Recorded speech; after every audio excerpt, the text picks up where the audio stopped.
Good morning, guys. Today I'm going to be taking you guys along with me, and I have a 5-hour visit today. It's going to be for an infusion for a crevice for a patient. The infusion is supposed to run for about 3 hours and 42 minutes, but I do have to give a pre-med 30 minutes before. And the medication is supposed to be administered through an IV, so I'm going to be starting that today. I'm on my way to the patient right now. It's about like 9-10 a.m. I'm going to go get coffee and food before I get there because it's going to be a long infusion. And I remember the last time I was there, I was hungry and I didn't bring any food or snacks. So I have to prepare this time. So I will see you guys at the coffee shop. I got my coffee. I'm running a little bit behind, but I have my iced vanilla coffee. And then I got banana bread. And then I got a protein bowl. But they didn't have the cover, so this is kind of annoying. They had to wrap it in plastic.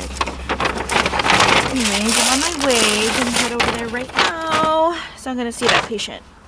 Breakfast before seeing my patient. Ocrevus is an infusion administered intravenously for MS, usually every 6 months. I started my peripheral IV on my patient and administered their pre-meds, Tylenol, Solumedrol, and Benadryl. The most important thing when doing infusions is to never prepare the meds before starting a line. If you can't start a line and the med's already reconstituted, you only have less than 24 hours to use the prepared solution if it's refrigerated, or 8 hours at room temp, and this includes infusion time, and this is specifically for Ocrevus. When prepping meds, I need to waste 20 ml from the sterile bag, then add 20 ml of Ocrevus. I removed the 20 ml liquid from the bag because I need to make space for Ocrevus, which I'm going to inject into the bag in order to give the correct total amount of medication.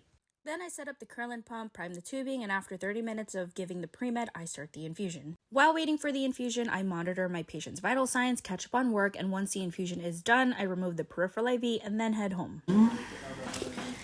My yogurt I did not eat because I was not hungry, but now I'm home.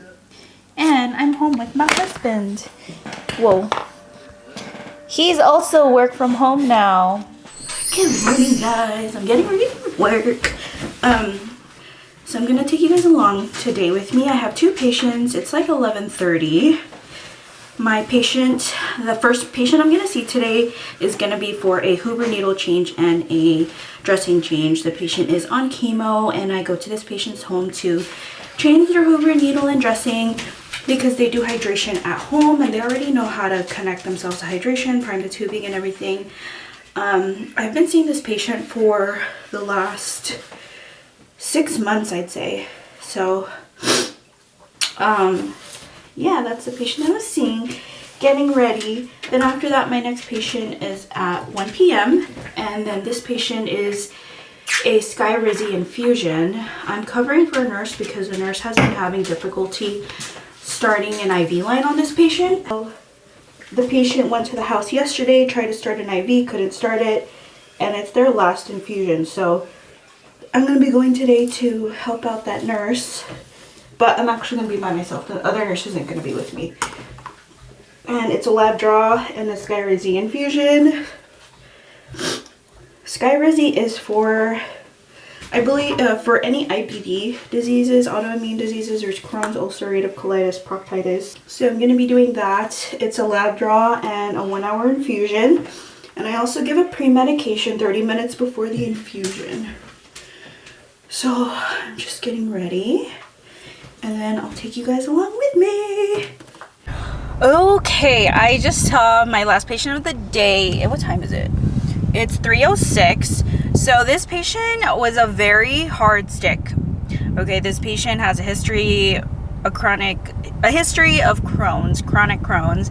They've been in the hospital in and out. I've gone to the hospital multiple times in the last 5 years, and their veins are literally shot. So I had a hard time starting a peripheral IV line. I tried twice, and then I finally tried a third time on the hand. Little small vein, went in with a 24 gauge, and I was able to start the line successfully, but I wasn't able to draw labs.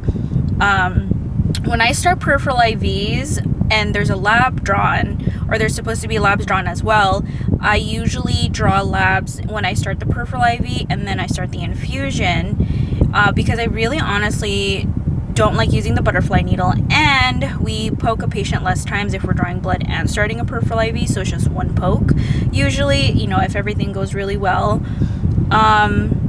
But when that happens, so what happens when I'm not able to draw labs but I'm able to draw the infusion, I call the doctor, I let them know, and then I usually have the patient follow up to go to the labs the following day to get labs done. But for this particular patient, they're seeing their doctor tomorrow, their primary care doctor. They're already getting labs done, so I filled out the lab requisition for them and asked them when they go see the doctor tomorrow if they can add those orders onto their lab draws tomorrow. And then I called the ordering provider, which is a GI doctor. I told them about what happened, and that's what you do.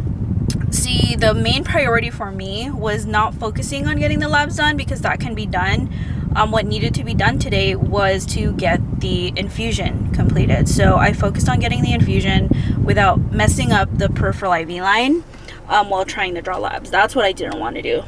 So that's what happened, and I'm on my way home now to go home, and I'm probably gonna grab food somewhere, honestly, because I am hungry.